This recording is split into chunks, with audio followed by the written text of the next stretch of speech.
Hello student, welcome back to our channel Light of Education. আজি তোমালোকক আৰু এটা নতুন ভিডিও লৈ পুনৰবাৰ স্বাগতম জনাইছো। আজি আমি লৈ আহিছো ক্লাস 9 ৰ জেনাৰেল সায়েন্সৰ লেসন 10 গ্ৰেভিটেশনৰ। আমি ইয়াৰ আগৰ ক্লাছত কেইটামান কোৱেশ্চন থৈ আহিছিলো, কোৱেশ্চন নম্বৰ 14 লৈকে কৰি দিছিলো। এতিয়া তাৰ পিছৰ পৰা আৰম্ভ কৰিম, 15 পৰা আৰম্ভ কৰি কিনে আজি শেষ দিন। ইয়াৰ আগতে দুটা ক্লাস গৈছে আৰু ছাত্ৰ-ছাত্ৰীসকল যি কেইজনে কোৱেশ্চন আনসাৰ প্ৰথমৰ পৰা চোৱা নাই, আগৰ ভিডিও দুটা চাই লবা। আৰু এইটো পাৰ্ট 3 হয়, লেসন 10 ৰ পাৰ্ট 3। আৰু কিবা যদি বুজিব লাগে কমেন্ট বক্সত কমেন্ট কৰিবা। সেকেন্ড ক্লাছত এৰি থৈ অহা কোৱেশ্চন নম্বৰ 15 আজি। ইয়াৰ কোৱেশ্চনটো দিয়া আছে 40 মিটাৰ পাৰ সেকেন্ড বেগেৰে শিলগুটি এটা উলম্বভাৱে ওপৰলৈ ঢলিওৱা হ'ল, যিৰ মান 10 মিটাৰ পাৰ সেকেন্ড স্কয়াৰ। ধৰি শিলগুটিটো সৰ্বোচ্চ কিমান উচ্চতালৈ উঠিব উলিওৱা। শিলগুটিটোৰ মুঠ হৰণ আৰু এই অতিক্ৰম কৰা মুঠ দূৰত্ব উলিওৱা। যেতিয়া ছাত্ৰ-ছাত্ৰীসকল তলৰ পৰা বস্তুটো ওপৰ ফালে ঢলিওৱাৰ লগে লগে কি জিৰ মানটো মাইনাস আহিব। ইয়াৰে প্ৰথম আৰু কি প্ৰাৰম্ভিক বেগটো ধৰিব লাগিব। প্ৰথম অৱস্থাৰ পৰা কিমান বেগেৰে যাই আছিল 40 মিটাৰ পাৰ সেকেন্ড, আৰু অন্তিম বেগ কি আছিল, অন্তিম বেগ হ'ব কি 0। উলম্বভাৱে ওপৰলৈ ঢলিওৱা হ'ল, এটা সময়ত যে স্থিৰ হ'ব, স্থিৰ হ'লে কি অন্তিম বেগটো 0 হ'ব।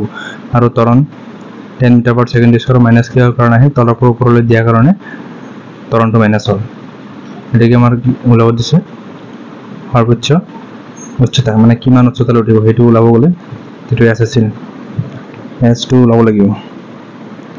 S মানে কি, S মানে কি উচ্চতা। চাবা এতিয়া আমি ফৰ্মুলা হিচাপ আহোঁ, twice AS equal to B square minus C square। যেহেতু তাতে বিৰ মান দিয়া আছে, ইউৰ মান দিয়া আছে আৰু ত্বৰণটো দিয়া আছে না, তেনে এইটো ফৰ্মুলা আহিব। তেতিয়াহ'লে কি আমাৰ S উলিয়াব লাগে। S মানে কি আছিল উচ্চতা। S equal to twice এইটো এইফালে না, B square minus C square তলত বহাই দিয়ে, ডিভাইডেড কৰি দিয়ে, হৰণ হ'ব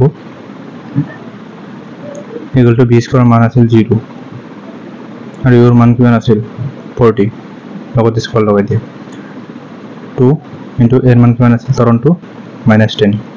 এতিয়া 40 স্কয়াৰ কৰি দিয়া, স্কয়াৰ কৰিলে কিমান আহিব 40 স্কয়াৰ কৰিলে আহিব তোমাৰ 1600, হা, আগতে মাইনাস আহিব। আৰু 2 ইনটু -10 পূৰণ কৰিলে -20। এতিয়া 1600 দি হৰণ কৰা, তাৰমানে 1620 দি হৰণ কৰা, হয় না। এটা আগতে এটা কাম কৰা, মাইনাস মাইনাস কাটি লোৱা, কাটিলে কি প্লাস হৈ যাব। তেতিয়া কি 1620 দি হৰণ কৰা, তেতিয়া আমাৰ সৰ্বোচ্চ উচ্চতা ওলাই যাব। হৰণ কৰাৰ পিছত কি 80 মিটাৰ আহিব, সৰ্বোচ্চ উচ্চতা আমাৰ কিমান ওলাল 80 মিটাৰ। যেহেতু সৰ্বোচ্চ উচ্চতা পোৱাৰ পিছত শিলগুটিটো পুনৰ মুক্ত উদ্গমন হ'ব, গতিকে মুঠ হৰণ 0 হ'ব, হয় না।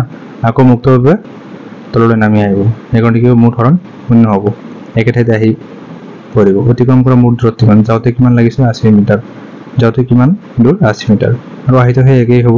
আৰু কি হ'ব 80 লগত 80 যোগ কৰি দিয়া, তললৈ নমা আৰু ওপৰলৈ উঠা, তেনে কি 160 মিটাৰ হ'ব ইয়াৰ আনসাৰ। নেক্সট 16 নম্বৰ কোৱেশ্চন, পৃথিৱী আৰু সূৰ্যৰ মাজৰ মহাকৰ্ষণ বল নিৰ্ণয় কৰা। দিয়া আছে পৃথিৱীৰ ভৰ 6 × 10⁻24 কেজি, সূৰ্যৰ ভৰ 2 × 10⁻30 কেজি, পৃথিৱী আৰু সূৰ্যৰ মাজৰ দূৰত্ব দিয়া আছে 1.5 × 10⁻11। ইয়াৰ মাজত কি আমাৰ উলিয়াব নিৰ্ণয় মহাকৰ্ষণ যিটো বল আছে পৃথিৱী আৰু সূৰ্যৰ মাজত, সেইটো উলিয়াব লাগিব। ইয়াত আমাৰ কি দিয়া আছে, কি ভৰ দিয়া আছে, সূৰ্যৰ ভৰটো দিয়া আছে, পৃথিৱীৰ ভৰ দিয়া আছে, আৰু দূৰত্ব আমাৰ দিয়া আছে, হয় না। এতিয়া আমি এনসাৰ কৰোঁ। প্ৰথমত লিখা গিভেন দিয়া আছে, সূৰ্যৰ ভৰ আমাৰ কিমান দিয়া আছে 2 × 10⁻30, এইটো m1 বুলি ধৰি লোৱা, যেহেতু দুটা বস্তুৰ ভৰ দিয়া আছে। আৰু কি পৃথিৱীৰ ভৰ m2 বুলি ধৰি লোৱা, এইটো দিয়া আছে কিমান 6 × 10⁻24। দূৰত্ব d, দূৰত্ব তোমাৰ কিমান দিয়া আছে 1.5 × 10⁻11। নির্ণয় মহাকর্ষণ বল ফর্মুলা আছে F equal to capital G into small m1 into m2 divided by d square. G এর মানটা তো আমি জানোই, G এর মানটা হচ্ছে 6.67 3 into 10 to the minus 11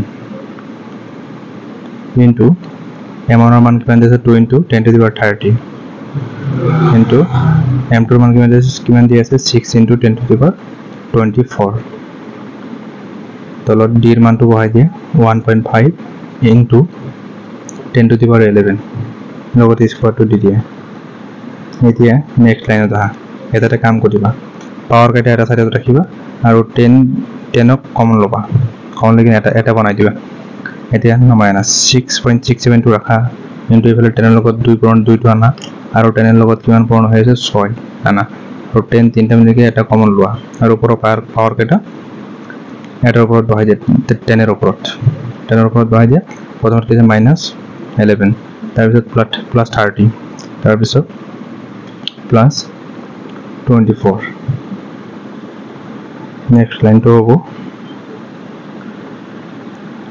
আৰু তলত কিমান দি আছে 1.5 into 10 to the power 11 হয় না 1.5 ক স্কয়ার কৰিলে 2.25 আহিব আৰু 10 to the power 11 ক স্কয়াৰ কৰিলে 10 to the power 22 আহিব এতিয়া এটা কাম কৰা পাৱাৰ থকা ব্লক এটা সাইড কৰা আৰু বাকিখিনি এটা সাইড কৰা 6.67 ৰ লগত 2 আৰু 6 পূৰণ কৰা তেতিয়া আহিব 80.04 আৰু 2.25 টো তলত ৰাখা আৰু পাৱাৰৰ কাটা সাইড কৰা 10 to the power minus 11 plus 30 plus 24 এখিনি প্লাস মাইনাস কৰিলে পাৱাৰটো 43 থাকে আৰু 10 ৰ তলত যেটো আছে 10 ৰ লগত 22 পাৱাৰ আছে 10 to the power 43 divided by 10 to the power 22 এতিয়া ইয়াতে দশমিক ক্যান্সেল কৰি দিয়া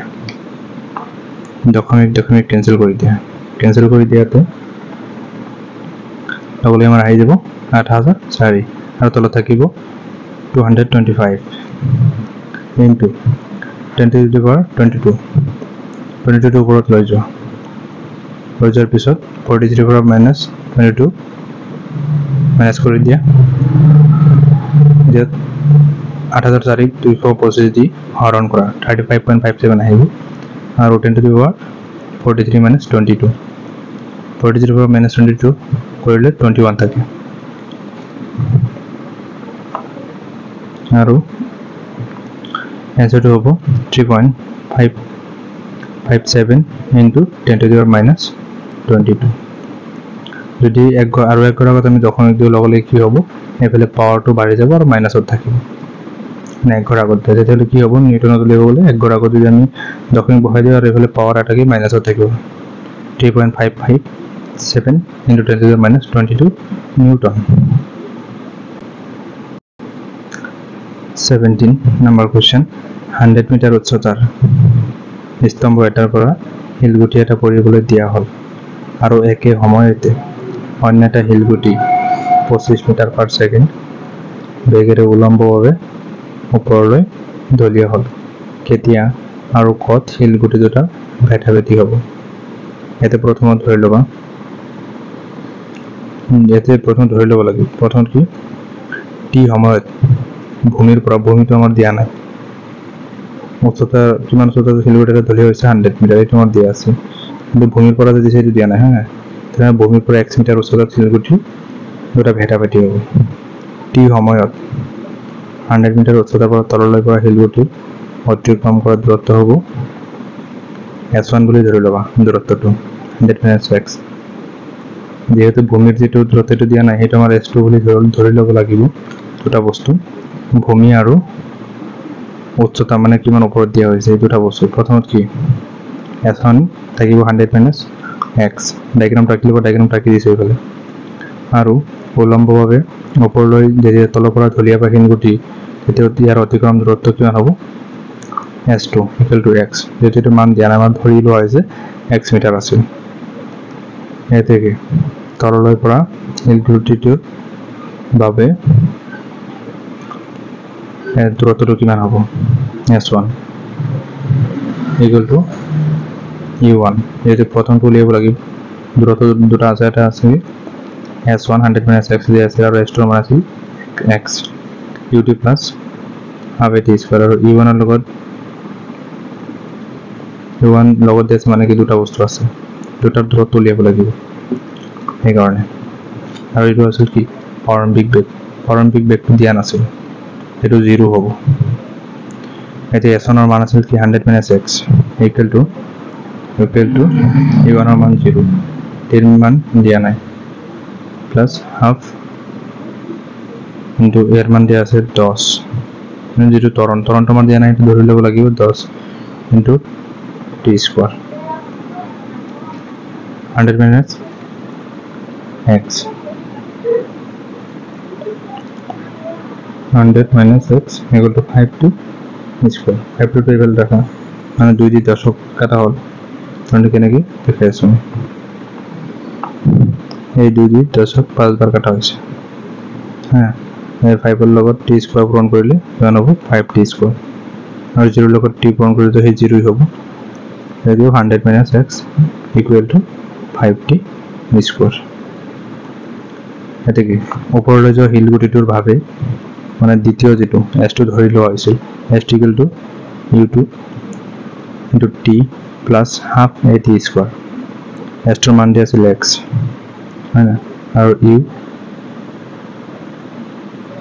আৰ যেটো হেৰি আছে u2 হয় না u2 আমাৰ 25 মানে 25 মিটার যেটো দিয়া আছে হয় না 25 into t plus half into minus 10 to a health মানে যেটো ত্বরণ g এর মান equal to g আর t স্কয়ার মান দিয়া নাই t স্কয়ার এর নামে আহি এতিয়া 25 এর লগত t পূরণ করা 25t x - 25 t ফেলা না 25 t t ফেলা না তাহলে x এর লগত 25t মাইনাস হয়ে যাব আর এফালে 5t স্কয়ার হল কেনে কি 2 এর লগত minus 10 কাটা হইছে লগলে কি হইছে -5 যেকি 5t স্কয়ার এতিয়া next line to 25t - x এটা ফেললে এবেলা আইলে আর এফালে কি হবে এটা প্লাস হয়ে যাবে 5t স্কয়ার এটা 2 নম্বর বহি ধরিল 1 আর 2 এর পরা পাও 1 আর কি পাইছিল 1 আর পাইছিল আমি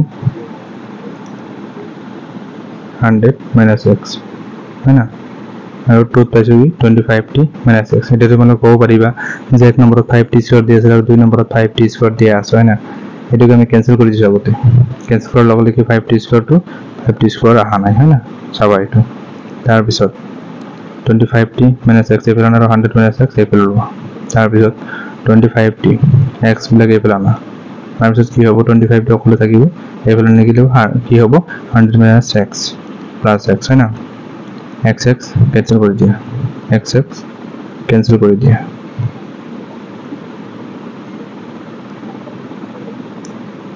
তার পিছত এটো ক্যান্সেল করার লগে কি হবে x ক্যান্সেল হয়ে যাবে আর 25 টি নামে হবে এতে কি অকল 100 থাকিব তার পিছত t টি ফেলে রাখা আর 100 অফ 25 টি হরণ করা তাহলে কি হলো সময়টা উলে যাবে 4 সেকেন্ড সময়টা উলে যাবে 4 সেকেন্ড সময় লাগে এগেইন এক নম্বর টু পুট আউট করিব লাগিব হয় না এখানে কি যেছে 100 - x এটি মান লাইছে যে কি আমার এক নম্বর উলিয়ে যাব যেহেতু ভূমির পর কিমান মিটার উচ্চতা আছে এটি উলিয়ে যাব again 100 - x equal to 5t square 100 - x equal to এই যে t মান লাইছে 4 সেকেন্ড লাইছে হয় না 5 * 4 স্কয়ার এতিয়া 5 * 4 স্কয়ার পূরণ করলে এফেলে আহি যাব 80 এটা লাগি 100 টেবিল না এন টেবিল এর কি হবে -80 - 100 -x নামায় না এটা পুরো -100 করলে কি হবে -20 equal to x equal to 20 তার মানে মাইনাস ক্যান্সেল করিছে ক্যান্সেল করার লগে লগে কি হইছে দুই ক্যান্সেল করার লগে লগে দু প্লাস হয়ে গেল x equal to 20 মিটার এটাকে 4 সেকেন্ড পিছত ভূমির পরা 20 মিটার উচ্চতাত হিলগুটি দুটা ভেটাভেটি হোক 18 নম্বরটো উলম্বভাৱে ওপৰলৈ প্ৰক্ষেপ কৰা শিলগুটি এটা 6 ছেকেণ্ডৰ পিছত প্ৰক্ষেপকাৰীৰ ওচৰলৈ ঘূৰি আহিল। ইয়াৰ ঊৰ্ধ্বমুখী প্ৰক্ষেপ বেগ কিমান হ'ব? তাৰমানে শিলগুটি এটা ঢলিয়াই দিয়া হৈছে ওপৰলৈ, হয় না? যিজন মানুহে দিছে তাৰ গাত কিমানখিনি প্ৰক্ষেপ বেগ প্ৰয়োগ হৈছে, তাৰ ৰিকয়েল ফ'ৰ্চ যিটোৰ কথা কৈছে। তাৰপিছত খ যে আছে ই যে আৰোহণ কৰিলে শিলগুটিটোৱে, হয় না, এইটো সৰ্বোচ্চ উচ্চতা কিমান আছে? আৰু ঘ যে আছে 44 ছেকেণ্ড পিছত ইয়াৰ অৱস্থান নিৰ্ণয় কৰিব দিছে, হয় না? এতিয়া আমি চাওঁ, এতিয়া প্ৰথমে হেৰি কৰিব লাগিব। প্ৰথমতে কি সময় দিয়া আছে, ওপৰলৈ উঠা সময় আৰু তললৈ নমা সময় আগত উলিয়াব লাগিব। আৰু সৰ্বোচ্চ উচ্চতাত অন্তিম বেগটো আমাৰ 0 হ'ব, যিহেতু তলৰ পৰা দিয়া হৈছে, হয় না? এতিয়া আমি গণিতটো কৰোঁ, চাবা। কুৱেশ্যন নম্বৰ 18, মুঠ সময়টো আমাৰ উলিয়াব লাগে। মুঠ সময়টো আমাৰ কি দিয়া আছে, গিভেন মুঠ সময় t ইকুৱেল টু 6 ছেকেণ্ড আৰু ওপৰলৈ উঠা সময় t1 বুলি ধৰি লোৱা। এতিয়া t/2 মান কিমান দিয়া আছে 6ক 2 হৰণ কৰা কিমান ছেকেণ্ড আহিল 3 ছেকেণ্ড ওপৰলৈ উঠা সময় আৰু তললৈ নমা সময়, মানে আহোঁতে যাওঁতে 6 ছেকেণ্ড লাগিছিল, হয় না? t2 মানে তললৈ নমা সময় t/2, t মান 6 ইনটু দি ডিভাইড কৰিলে 3 ছেকেণ্ড ওলাই যাব। আৰু সৰ্বোচ্চ অন্তিম বেগ ওপৰলৈ যাইতে বস্তুটো ৰখিছিল, হয় না, তাৰ পৰা আকৌ নামিছে, তেতিয়ালৈকে অন্তিম বেগটো 0 হ'ব, b ইকুৱেল টু 0। উই ন এতিয়া b equal to u plus at, হয় না? ইটো কি আছিল ঊৰ্ধ্বমুখী প্ৰক্ষেপ বেগ ইকুৱেল ফ'ৰ্চ, যিটো আছিল b equal to u plus at। ইউটো এফালে না, যিহেতু ইউ আমাৰ ওলাব লাগিব, বিৰ মান দিয়া আছে, এৰ মান দিয়া আছে, টিৰ মান দিয়া আছে, হয় না? টিৰ মান থাকে t1ৰ মানো 3 ছেকেণ্ড, t2ৰ মানো 3 ছেকেণ্ড। এতিয়া ইকুৱেল টু বিৰ মান দিয়া আছে 0, হয় না? 0 মাইনাছ এৰ মান মাইনাছ 9.8 ইনটু আৰু 9.8 যদি তোমালোকে 10 বুলি ধৰি ল'ব পাৰি, কোনো প্ৰব্লেম নাই। ইনটু টিৰ মান দিয়া আছে 3 ইকুৱেল টু কিমান হ'ব? এতিয়া মাইনাছ কেঞ্চেল কৰি দিয়া, ইয়াৰে মাইনাছ কেঞ্চেল কৰি দিয়া, আগলৈ প্লাছ হ'ব। এতিয়া 9.8ক 3 দি পূৰণ কৰিলে 29.4 আহিব। এইটো আকৌ মিটাৰ পাৰ ছেকেণ্ড যাব। এতিয়া ঊৰ্ধ্বমুখী প্ৰক্ষেপ বেগ তোমাৰ কিমান হ'ব? 29.4 মিটাৰ পাৰ ছেকেণ্ড। 2 নম্বৰ, এই আৰোহণ কৰা সৰ্বোচ্চ উচ্চতা কিমান হ'ব? সৰ্বোচ্চ উচ্চতা s, হয় না? s ইকুৱেল টু h একেই, দুয়োৰে উচ্চতা বুজায়। এছৰ যিটো ফৰ্মুলা আছে সেইটো কি আছিল? s equal to ut plus half at square. ইউৰ মান কিমান দিয়া আছে? 29.4 ওলাইছে। ইউ প্ৰক্ষেপ বেগ 29.4, টিৰ মান 3 প্লাছ হাফ ইনটু এৰ মান কিমান? মাইনাছ 9.8 ইনটু টিৰ মান 3 লগত স্কোৱাৰ আছে। 29.4ক 3 দি পূৰণ কৰিলে 88.2 আহিব। আৰু 2 দি মাইনাছ 9.8 কাটা 4.9 আহিব। আৰু 4.9ক 3 স্কোৱাৰ লগত পূৰণ কৰা, তেতিয়া আহিব 44.1। এতিয়া 82.2 পৰা 44.1 মাইনাছ কৰা 44.1 মিটাৰ। ই আৰোহণ কৰা সৰ্বোচ্চ উচ্চতা 44.1 মিটাৰ। 3 নম্বৰ কি মানে 4 ছেকেণ্ড পিছত শিলগুটিটোৰ অৱস্থান ক'ত কিমান মিটাৰত হ'ব সেইটো আমাৰ উলিয়াব লাগিব, হয় না? দেখি একে ফৰ্মুলা দিব লাগিব। 4 ছেকেণ্ড পিছত শিলগুটিটোৰ অৱস্থান s equal to ut plus half at square. এই যে ইউৰ মান কিমান দিয়া আছে, সময়টো ইয়াতে কিন্তু বদলি যাব, চাবা। 4 ছেকেণ্ড পিছত সময়টো 4 আহি যাব, ইয়াৰ আগতে 3 আছিল সময়। s equal to ut plus half at square. ইউৰ মান 29.4 ইনটু টিৰ মান 4 হাফ ইনটু এর মান মাইনাছ 9.8 ইনটু টির মান 4 স্কোয়ার। 29.4 লগত পূরণ করা 117.6 আর এফালে 2 মাইনাস 9.8 দি কাটাকাটি কৰিলে 4.9 4.9 আহিব 4.9 ক 4 স্কয়াৰ লগত পূৰণ কৰিলে 78.4 আহিব ইকুৱেল টু 39.2 মিটাৰ আহিব 3 নম্বৰ যেটো হেৰি কৰিছো যেটো আনসাৰ কৰিছো হয় না 4 সেকেন্ড দি কৰিছো কিন্তু কিতাপত দিয়া আছে 44 সেকেন্ড হয় না 44 সেকেন্ড তোমালোকে কি কৰিবা অকল 3 লগত বহাই দিলে হৈ যাব কিন্তু 44 সেকেন্ড টো ভুল বুলি অনুমান লাগিছে কিন্তু এটো 4 সেকেন্ড হ'ব হা তোমালোকে যেনেকুৱাতে দিয়া দিছো মই কৰি কেনে এনেকুৱা কৰিবা হ'ব 3 নম্বৰটো আনসাৰ ওলাব 39.2 মিটাৰ 19 নম্বৰ কোৱেশ্চন তৰলত নিমজ্জিত বস্তুৰ ওপৰত প্লাবিত হ'লে কোন দিশত ক্ৰিয়া কৰে সদায় ঊৰ্ধ্বমুখী দিশত ক্ৰিয়া কৰে 20 নম্বৰ কোৱেশ্চন পানীৰ তলত এৰি দিয়া প্লাষ্টিকৰ টুকুৰা এটা পানীৰ পৃষ্ঠলৈ কিয় ঘূৰি আহে এৰ আনসাৰ হ'ব এই ক্ষেত্ৰত প্লাষ্টিকৰ টুকুৰাৰ ওজন পানীৰ টুকুৰাটোৰ ওপৰত ক্ৰিয়া কৰা ঊৰ্ধ্বমুখী বল বা প্লাবিত বলতকৈ কম হয় এই কাৰণে প্লাষ্টিকৰ টুকুৰাটো পানীৰ পৃষ্ঠলৈ ঘূৰি আহে 21 নম্বৰ কোৱেশ্চন 50 গ্ৰাম ভৰৰ বস্তু এটাৰ আয়তন 20 cm কিউব যদি পানীৰ ঘনত্ব 1 গ্ৰাম cm কিউব হয় তেন্তে বস্তুটো পানীত উপঙিব নে ডুবিব এৰ আনসাৰ হবে গিভেন বস্তুটোৰ ভৰ কিমান দি আছে 50 গ্ৰাম আৰু আয়তন কিমান দি আছে 20 cm কিউব বস্তুটোৰ ঘনত্ব উলিয়াবলৈ আমাৰ ভৰ আৰু আয়তন লাগিব হয় না এই তোমাৰ দিয়া আছে আয়তন দি ভৰক হৰণ কৰিলে ওলাই যাব ভৰ কিমান ভৰ বাই আয়তন ভৰ কিমান দি আছে 50 আৰু আয়তন দি আছে 20 দি 50 হৰণ কৰা 2.5 আহিব হয় না আৰু ঘনত্বৰ কোনো একক নাই এতে কি কৰিবা gram centimetre cube centimetre minus cube যেহেতু বস্তুটোৰ যেটো ঘনত্ব আছে এটো পানীতকৈ বেছি বস্তুটোৰ যেটো ঘনত্ব আছে এটো পানীতকৈ বেছি গতিকে বস্তুটো পানীত ডুবিব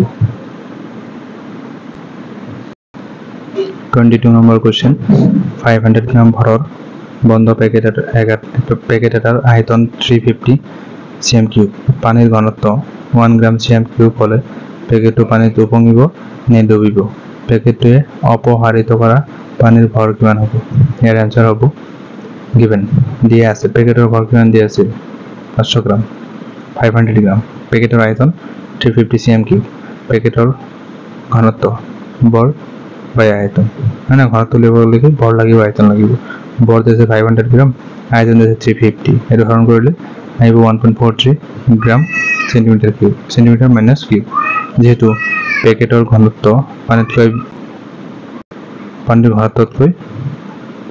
পানীতকৈ বেছি যেহেতু পেকেটৰ যেটো ঘনত্ব এটো পানীতকৈ বেছি গতিকে পেকেট পানীত ডুবিব পেকেটটোৱে অপসাৰিত কৰা পানীৰ ভৰ পেকেটৰ ভৰৰ সৈতে একে অৰ্থাৎ 500 গ্ৰাম ছাত্ৰ ছাত্ৰীসকল এটো চেপ্টাৰ প্ৰশ্ন উত্তৰ সকলো শেষ হ'ল প্ৰশ্নাৱলীৰ কিনিও শেষ হৈছে আৰু আজি অনুশীলনীৰ লাষ্ট ক্লাছটো কৰিলো এটো চেপ্টাৰ সকলো কোৱেশ্চন আনসাৰ দিয়া হৈছে তোমালোকে ভিডিওটো প্ৰথমৰ পৰা শেষলৈকে চাবা আৰু ইয়াৰ আগতে দুটা ক্লাছ গৈছে পাৰ্ট 1 পাৰ্ট 2 আৰু এটো পাৰ্ট 3 আৰু ছাত্ৰ ছাত্ৰীসকল তোমালোকে চেনেলটো সাবস্ক্ৰাইব কৰিবা লাইক কৰিবা কমেন্ট কৰিবা আৰু বন্ধুবৰ্গৰ মাজত শ্বেয়াৰ কৰিবা thank you light of education